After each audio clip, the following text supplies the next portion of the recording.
देखिए बेटे, जो ये प्रोबेबिलिटी ऑफ कंपोजिट इवेंट है, इसको हम एग्जांपल से भी हम समझ सकते हैं प्रोबेबिलिटी ऑफ कंपोजिट इवेंट क्या है। प्रोबेबिलिटी ऑफ कंपोजिट इवेंट में आपने क्या देखा कि अगर मेरे पास एन आइडेंटिकल सिस्टम है और उस एन आइडेंटिकल सिस्टम में मैंने बताया था आपको कि दो तरीके के इवेंट आप कैलकुलेट कर सकते हैं। एक तो आप सिंपल इवेंट और एक कंपोजिट इवेंट। सिंपल इवेंट वो इवेंट होते हैं जिसमें जितने भी एलिमेंट हों वो सेम तरीके के हों, और कंपोजिट में क्या होता है कि मिक्स हो जाते थे एलिमेंट। जैसे मैंने दो सिक्के को टॉस करके बताया था कि दोनों सिक्के पर हेड आए या दोनों सिक्के पर टेल आए तो ये एक सिंपल इवेंट है। लेकिन अगर एक सिक्के पर हेड दूसरे पर टेल या पहले पर टेल दूसरे पर हेड आए तो ये कंपोजिट इवेंट है। और ये कंपोजिट इवेंट सारे के सारे साइमल्टेनियसली हो रहे हैं, तो इनका जो कंपोजिट इवेंट या probability of the composite event है वो इक्वल किसके होता है, the product of the individual independent probabilities of the R and S event. तो वो आर और एस इवेंट के जितने भी इंडिविजुअल प्रोबेबिलिटीज होते हैं उन सब के प्रोडक्ट के जस्ट इक्वल होता है। अब इसको हम कैसे समझेंगे थ्योरेटिकली तो हमने समझ लिया, हम एक न्यूमेरिकल से या एक एग्जाम्पल से समझते हैं कि एग्जाम्पल से क्लियर भी हो जाएगा कि इसको क्या मतलब इसका पॉइंट ऑफ व्यू है समझने का। तो समझने का पॉइंट ऑफ व्यू क्या है, सपोज कर लेते हैं कि मेरे पास एक डाइस है, थोड़ा सा बड़ा एग्जाम्पल ले रहे हैं। एक डाइस है और एक और डाइस है, एक और डाइस है, ऐसे दो तीन डाइस ले लेते हैं, 1 2 और 3। और डाइस पर आप सब लोग जानते हैं कि डाइस के 6 फेस होते हैं कि एक क्यूब के शेप का होता है। खेलने वाला लूडो वगैरह जो लोग खेले होंगे उनको पता होगा कि ये क्या होता है।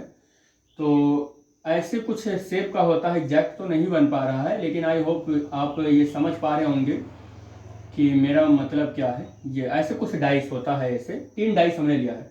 डाइस के 6 फेसेस होते हैं, उन फेसेस पर कुछ नंबर होता है, जैसे इधर 1 है तो उसके जस्ट अपोजिट फिर 6 होगा। और फिर अगर मान लो यहाँ पर 2 नंबर है तो उसके जस्ट अपोजिट फिर 4 नंबर होगा। अगर मैं कहूँ कि इधर हमारे पास 5 है तो इसके जस्ट पीछे वाले फेस पर क्या होगा, इसके जस्ट पीछे वाले फेस पर 3 होगा। तो उस 3 को मैं बना नहीं पा रहा हूँ, उसके पीछे आप इमेजिन करिएगा कि होगा वो।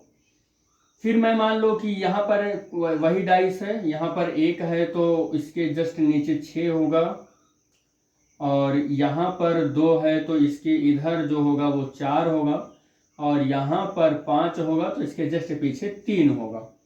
1 से लेके 6 तक की नंबरिंग उस डाइस पर होता है, किसी एक फेस पर जो होता है वो कोई एक ही डिजिट यहाँ पर लिखी हुई होती है। ऐसा नहीं है कि किसी एक फेस पर 2 3 मतलब कि कई सारे उसमें हो जाएं, नंबर लिख दिए जाएं।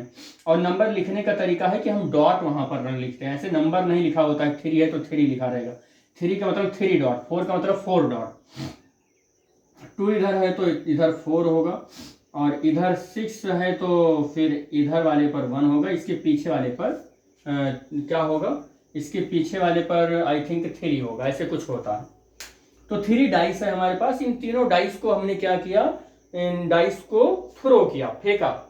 अब फेंकने पर आप एज्यूम करिए कि किसी एक डाइस पर 3 आ जाए, तो अब 3 आने की प्रोबेबिलिटी क्या होगी, इस डाइस पर, इस वाले डाइस पर 1 आने की प्रोबेबिलिटी क्या होगी, यानी 1 आएगा क्या, उसमें तो 6 नंबर है। लोग सोचेंगे 6 नहीं है, काहे नहीं आएगा। तो भैया जो डाइस थ्रो किया जाता है तो डाइस के सबसे ऊपर अपर मोस्ट पर जो डिजिट होती है उसी को बोला जाता है कि डाइस थ्रो किया गया, तो what number comes uppermost, तो कौन सा नंबर या के ऊपर आएगा।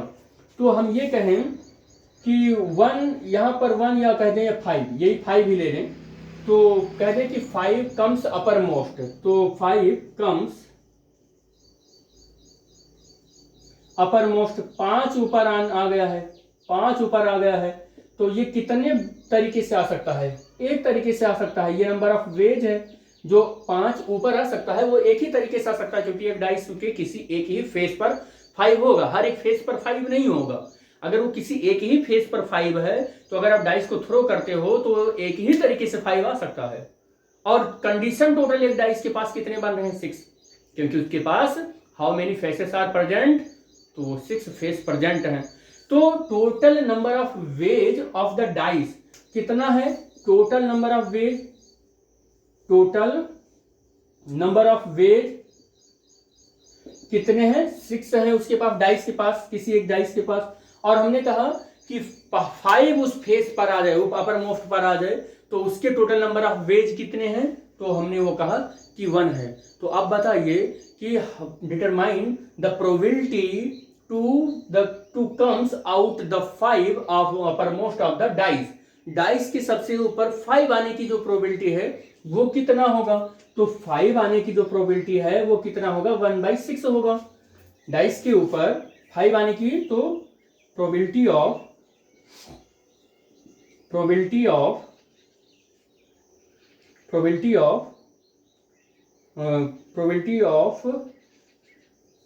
5 टू कम्स अपर मोस्ट, तो वो कितना हो जाएगा, 1/6। ऐसा नहीं कि 5/6 कर दीजिएगा, 1/6 कर दीजिएगा, 1/6, क्योंकि एक ही फेस पर कोई 5 होगा। इसी तरीके से अगर मैं कहूं कि यहां पर 5 आने की जो प्रोबेबिलिटी है वो क्या है, यहां पर 5 आने की प्रोबेबिलिटी क्या है, तो इस वाले पर, ये तो फर्स्ट वाली कंडीशन बनी थी प्रोबेबिलिटी का P1, इस वाले के लिए इसी तरीके से भी वही प्रोबेबिलिटी बनेगी P2 डाइस के लिए भी। 3 वाले डाइस के लिए अगर कहूं कि 5 आने की प्रोबेबिलिटी है तो वो आप क्या बोलोगे कि यहां पर भी आप क्या करोगे, यहां पर इसके लिए P5 और डैश लगा देता हूं, डबल डैश है, और P5 और यहाँ ट्रिपल डैश, तो यहाँ के लिए भी 1/6। इस वाले डाइस पर भी अगर 5 आने की प्रोबेबिलिटी है तो वो भी 1/6। ऐसे मैं कहूं कि 1 ऊपर आने की प्रोबेबिलिटी कितनी है, तो इस वाले के लिए 1/6 उसके लिए भी है, और यहां पर अगर मैं कहूं तो 1 आने की प्रोबेबिलिटी 1/6 ये भी है, और ये इधर इसके लिए भी 1 आने की प्रोबेबिलिटी 1/6 ही है। तो किसी भी डाइस के लिए अगर आप कहें कि किसी भी nth सिस्टम को फेंक दिया जाए और कोई एक ही संख्या आए, उसके आने की प्रोबेबिलिटी क्या होगी, तो फिर कुछ इस तरीके से उसकी प्रोबेबिलिटी वो बनती रहेगी। लेकिन आपने कहा कि ये तो प्रोबेबिलिटी हमारा कंपोजिट इवेंट का नहीं है, क्योंकि ये तो सिंपल इवेंट हो गया, हमें क्या चाहिए, कंपोजिट इवेंट की प्रोबेबिलिटी चाहिए। तो हमें जब कंपोजिट इवेंट की प्रोबेबिलिटी चाहिए तो कंपोजिट इवेंट की प्रोबेबिलिटी क्या कहती है, वो ये कहती है कि कंपोजिट इवेंट या probability of the composite event is just equal to the product of the individual independent events R and S। इसका मतलब क्या है कि we have the n number of coins, we have the n number of dice, and we can throw या we can toss, या हम throw करें या टॉस करें, देन जितने भी उसके सिंपल इवेंट हैं उन सारे सिंपल इवेंट या इंडिविजुअल इवेंट्स का आप साइमल्टेनियसली आप सारे इवेंट को अगर देख रहे हैं तो उन सब का प्रोडक्ट कर दीजिए, you will get the probability of the composite event. आप प्रोबेबिलिटी पा जाएंगे किसकी, कंपोजिट इवेंट की प्रोबेबिलिटी पा जाएंगे। तो आप क्या करना है, आपने 5 हर एक 3 डाइस है मेरे पास, तीनों डाइस पर 5 आने की आपने क्या किया, एक सिंपल इवेंट कैलकुलेट किया, एक सिंपल इवेंट की प्रोबेबिलिटी आपने कैलकुलेट किया, और इंडिविजुअल इंडिपेंडेंट ये प्रोबेबिलिटी है। अब आप क्या करो कि आपको composite event to comes 5 uppermost of the dice आपको कैलकुलेट करना है, तो इन सब का आप क्या करो, मल्टीप्लाई कर दो, you will get the probability of the composite event. और अगर आप probability of the composite event 1 comes uppermost of the dice calculate करना चाहते हो तो इसकी आप P1 dash, P1 double dash, P1 triple dash का आप मल्टीप्लाई करो, you will get the probability of the composite event पा जाएंगे।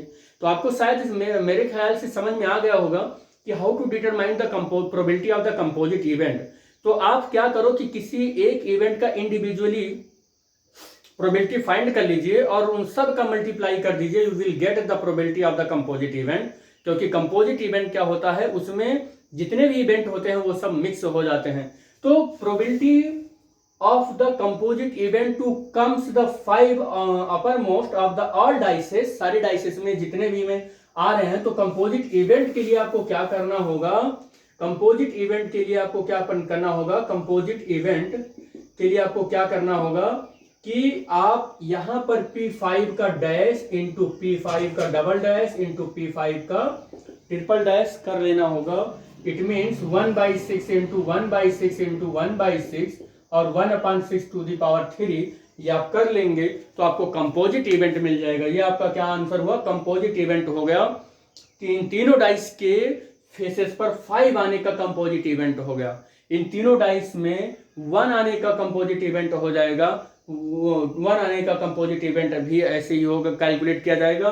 2 आने का भी ऐसे ही कैलकुलेट किया जाएगा। जितने भी इंडिविजुअल प्रोबेबिलिटीज हैं उन सब को हमने क्या किया है, मल्टीप्लाई कर लिया है।